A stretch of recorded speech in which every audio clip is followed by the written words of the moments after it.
అందరికీ నమస్కారం। ఈరోజు మన నాయకుడు బలుగు బలహీన వర్గాల ఆశాజ్యోతి పెద్దలు గౌరవనీయులు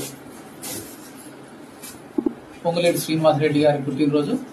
మన సీనన్న పుట్టినరోజు ఇవాళ మనందరికీ పండగ రోజు। ఎందుకంటే మనం ఇవాళ ఇక్కడ ఈ స్టేజిలో ఉన్నామంటే సీనన్న యొక్క సమయస్ఫూర్తి, సీనన్న కృషి వల్లనే ఇక్కడ ఈ పదవులలో కానీ ఈ ఏరియాలో కానీ ప్రతి ఒక్కరికి ఉన్నత పదవులు రావడానికి కృషి చేసిన సీనన్నకు మనందరి తరపున జన్మదిన శుభాకాంక్షలు తెలియజేస్తూ, ఇప్పుడే కాదు సీనన్న 2017 నుంచి కూడా 2023 కూడా గెలిపించే దాంట్లో ఎంతో కృషి చేశారు।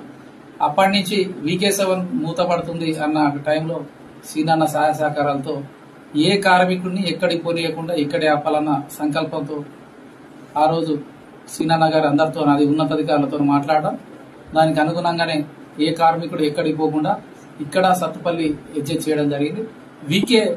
జీకేఓసీ కూడా మూతపడ్డ టైంలో కూడా అదే హామీ ఇవ్వడం జరిగింది। దానికి అనుగుణంగానే కార్మికులందరినీ ఎడ్జెట్ చేస్తూ ఈ ఏరియాల నుంచి అదర్ ఏరియాకి ఎవరిని పోకుండా కాపాడిన గంత సీనన్నదే।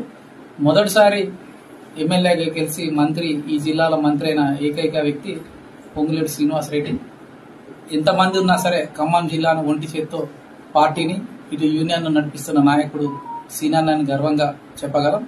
గతంలో గాని ఇప్పుడు గాని పదవి వచ్చినా రాకున్నా, పదవి ఉన్నా లేకున్నా అందరి ప్రజల మనసులో ఉన్నటువంటి ఏకైక వ్యక్తి సీనన్నని।